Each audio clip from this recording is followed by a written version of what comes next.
ஒரே ஒரு 5 லிட்டர் இதய மந்த்ரா கடல் எண்ணெய் பேக் ஒரு மாசம் முழுசுக்கும் அத்தனை சமையல முடிச்சு விடலாம். இதய மந்த்ரா.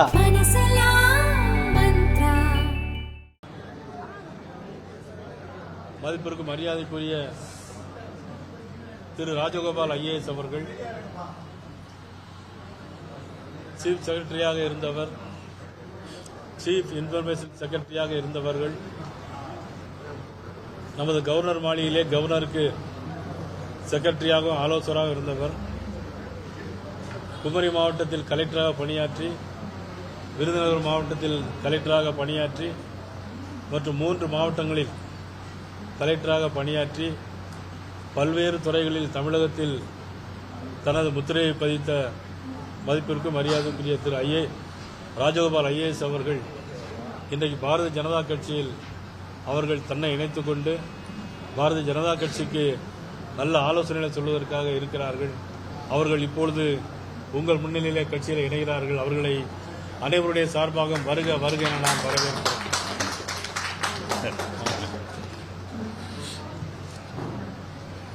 இதுபோல நமது முன்னாள் மேதகு ஆளுநர் தமிழிசை சவுந்தரராஜன் அவர்களுடைய வழிகாட்டுதலின் பேரில் டாக்டர் செந்தில் தலைமையில் 15 டாக்டர்கள் ரேடியாலஜி மற்றும் டென்டல் படித்த மருத்துவர்கள் 15 பேர்கள் ஒரு அரை மணி நேரத்திற்கு முன்பாகவே தங்களை பாரதிய ஜனதா கட்சியில் இணைத்துக் கொண்டு சென்றுள்ளார்கள்.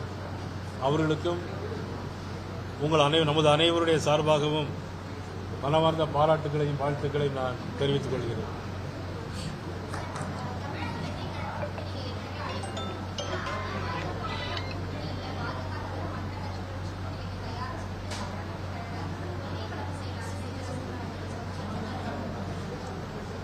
அதாவது என்னுடைய நோக்கம் மக்கள் விரோத ஆட்சியாக இருக்கின்ற திமுக தோற்கடிக்கப்பட வேண்டும். மக்களுக்கு மனசுமையாக இருக்கக்கூடிய திராவிட முன்னேற்ற கழகம் அவருடைய கூட்டணியும் தோற்கடிக்கப்பட வேண்டும். திமுக ஆட்சி தமிழகத்திலிருந்து அகற்றப்பட வேண்டும். அதற்காக என்னுடைய எண்ணத்தை நான் வெளிப்படுத்தினேன். இதில் ஒவ்வொருத்தருடைய அவருடைய எண்ணங்கள் எதுவாக இருந்தாலும் அதுவாகவே இருக்கட்டும். என்னை பொறுத்த மட்டிலும் இந்த ஆட்சி அகற்றப்பட வேண்டும். அதற்காக நாங்கள் முழு மூச்சாக பாடுபடுவதற்கு தயாராக இருக்கிறோம்.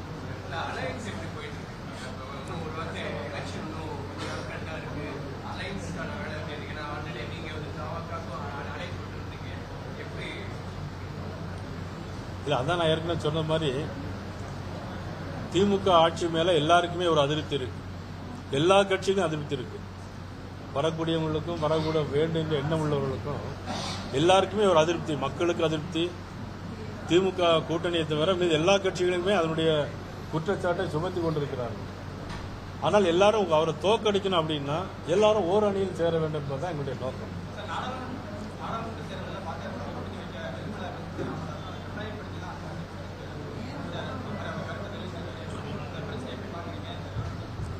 அதாவது நாடாளுமன்ற தேர்தல் முடிந்து கிட்டத்தட்ட ஓராண்டு காலம் ஆகிடுச்சு. அப்ப என்ன சூழ்நிலை நடந்தது, யார் யார் என்ன பேசினாங்க அப்படிங்கிறது அது ஒன்றும் இப்போ நேற்று நடந்த விஷயமே இன்னைக்கு நிறைய பேருக்கு ஞாபகம் இருக்காது. சொல்லுங்க, கேளுங்க.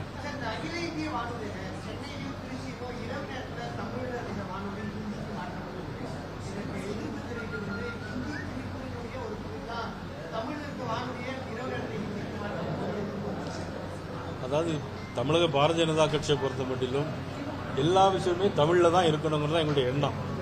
சில நேரங்களில் ஆங்கிலத்திலையும் ஹிந்தியிலும் வருவது சில விஷயங்களில் தவிர்க்க முடியாத இருக்கலாம். ஆனால் முழுமையாக தமிழக பாரதிய ஜனதா கட்சியை பொறுத்த மட்டிலும் எங்களை பொறுத்த மட்டிலும் எல்லாமே தமிழில் தான் இருக்க வேண்டும்.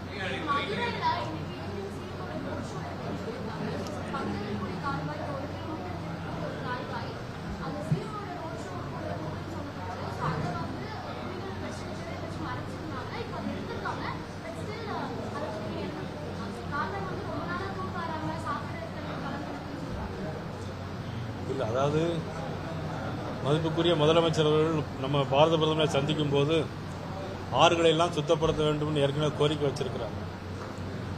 ஆனால் என்னன்னா அதை செய்ய வேண்டியதே மாநில அரசு தான் அந்த பணிகளை செய்ய வேண்டும். ஏன்னா மூத்த ஐஏஎஸ் அதிகாரி அவர்கள் எங்க இருக்கிறாங்க. அவங்களுக்கு அரசாங்கத்துடைய விஷயங்கள் எல்லாமே தெரியும், உங்களுக்கு தெரியும். ஆறுகளை சுத்தப்படுத்த வேண்டியது அது மாநில அரசுடைய ஒரு கடமை. தமிழில் தாமிரபரணியை சுத்தப்படுத்த வேண்டும் உயர்நீதிமன்றம் ஏற்கனவே சொல்லியிருந்து அதனுடைய அடிப்படையில் இதுவரையில் எந்த விதமான நடவடிக்கையும் எடுக்கப்படவில்லை. இந்த நிலையில் ஆளுங்கட்சி முதலமைச்சர் போகின்ற பொழுது இதுவும் அது தூர்வாரப்படாமல் இன்னும் அது மோசமான நிலைமை தான் ஆகும்.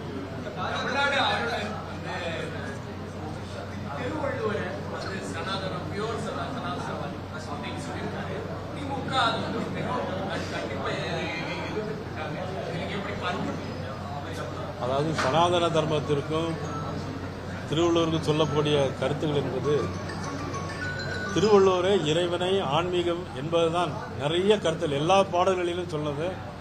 தாய் தகப்பனை இறைவனாக, அப்புறம் இறைவனாக அவருடைய கருத்துக்கள் எல்லாமே ஆன்மீக சம்பந்தப்பட்ட கருத்துக்கள், நல்ல ஒழுக்க கருத்துக்கள் எல்லாமே திருவள்ளுவருடைய 1330 பாடல்களிலே இருக்குது. அதைத்தான் நம்ம பாரத அவர்கள் 63 மொழிகளில் மொழிபெயர்த்து ஐநா சபைக்கு போனாலும் அல்லது அயோத்திக்கு போனாலும் எங்கெல்லாம் திருவள்ளுவருடைய புகழை பரப்ப முடியுமோ அதெல்லாம் பரப்பியவர் பாரத பிரதமர் நரேந்திர மோடி அவர்கள். கமலஹாசன் அவர்களுடைய மொழி கருத்துக்கு கர்நாடக பாஜக தமிழக பாஜக நிலைப்பாடு இல்லை, தமிழக பாரதிய ஜனதா கட்சி பொறுத்த மட்டும் உங்களா இருந்தாலும் நானா இருந்தாலும் பெற்ற தாய் பெருசு, நம்முடைய தாய் நாடு பெருசு, தாய்மொழி பெருசு. அவர்களுடைய தாய்மொழி அவரவர்களுடைய அடுத்த மொழியை பற்றி யாரும் குறை சொல்வது என்பது அது ஏற்றுக்கொள்ள முடியாது.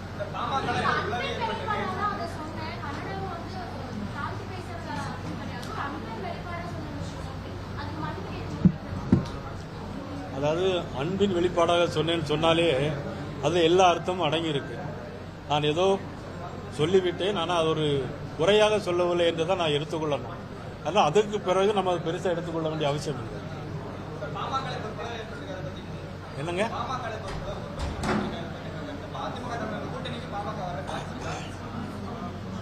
அதாவது பாட்டாளி மக்கள் கட்சின்னு அது அவர்களுடைய உள்கட்சி பிரச்சனை. ஆமாம், அதை நம்ம அந்த உள்கட்சி பிரச்சனை நம்ம எதுவும் கருத்துக்கள் தெரிவிக்க முடியாது. அவர்கள் ஒருமித்த கருத்தாக கூட்டணிகள் வரும்போது கூட்டணியை பற்றி வேணால் நம்ம பேசலாம். இன்னைக்கு தமிழ்நாடு அரசாங்கத்தை இந்த தமிழக திமுக அரசு ஏன் இருக்கக்கூடாதுன்னு சொல்றேன்னா, நான் திரும்ப சொல்றேன், சொத்து வரி உயர்வு, மின் கட்டண உயர்வு அறிவிக்கப்படாமல் ஆண்டு ஒன்றுக்கு 6% வரி விதிப்பு, மின் கட்டணத்தில் கூடுதல், எங்கு பார்த்தாலும் கொலை கொள்ளைகள். பிறகு நேற்று முன்தினம் கூட ராணிப்பேட்டையில் ஒரு 10வது படிக்கிற மாணவியை கத்தி குத்திருக்காங்க, கூட இருந்த மாணவியை படுகாயப்படுத்தியிருக்காங்க. இதற்கெல்லாம் காரணம் மது பழக்க வழக்கம், போதைப் பொருட்கள். இதை கட்டுப்படுத்த தவிர அரசு கள்ளக்குறிச்சியில் கள்ளச்சாராயம் கொடுத்து இறந்தவங்களுக்கெல்லாம் 10 லட்ச ரூபா கொடுத்தாங்க. ஆனால் கள்ளச்சாராயம் கொடுத்து இறந்தா 10 லட்ச ரூபா கொடுக்கக்கூடிய ஊக்கப்படுத்தக்கூடிய அரசாக தான் இன்னைக்கு திமுக அரசு. இன்னைக்கு நெல் கொள்முதல் விலையில பார்த்தீங்கன்னா கிட்டத்தட்ட 600 கோடி ரூபாய்க்கு மேலே நெல் கொள்முதல் செஞ்சு யாருக்கும் விவசாயிகளுக்கு பணம் கொடுக்கல. விவசாயிகள் ரொம்ப கஷ்டப்படுறாங்க. இந்த அரசு உடனடியாக நெல் கொள்முதல் செஞ்ச அனைவருக்கும் விவசாயிகளுக்கு உடனடியாக 610 கோடி ரூபாயை உடனடியாக விடுவிக்க வேண்டும். உணவுத்துறை அமைச்சர் உடனடியாக நடவடிக்கை எடுக்க வேண்டும் என்று உங்கள் சார்பாக நான் கேட்டுக்கொள்கிறேன்.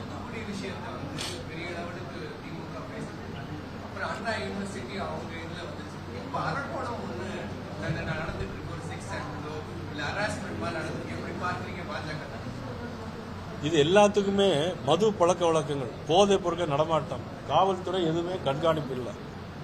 நீங்க அரக்கோணம் சம்பவம் என்பது பேரு தெய்வ செயல், ஆனால் செய்யக்கூடிய செயல் எல்லாம் பாவ செயல். தெய்வ செயல் செய்யக்கூடிய பாவ செயல்கூடிய அரசுக்கு தான் இந்த திமுக அரசு இப்பொழுது எல்லாத்தையும் ஊக்கமளித்துக் கொண்டிருக்கு. அண்ணா யூனிவர்சிட்டியை பொறுத்த மட்டும் 2 நாளில் தீர்ப்பு வருது.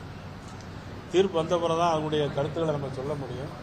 நீதிமன்ற கருத்துக்களை நம்ம போக முடியாது இருந்தால் கூட ஒரு சார் யார், அந்த சாருக்கு ஒரு விடிவு காலம் கிடைக்குமா, அந்த சார் யார் என்பதை பற்றி மக்களுக்கு அறிவிப்பார்களா, முதலமைச்சர் அவர்கள் அந்த சாரை ஏன் காப்பாற்றுகிறார்கள் என்பது அந்த 2ஆம் தேதி தீர்ப்புக்கு அப்புறம் தான் நம்ம அதெல்லாம் சொல்லணும். பார்க்கலாம், 2ஆம் தேதிக்கு அப்புறம் பார்க்கலாம்.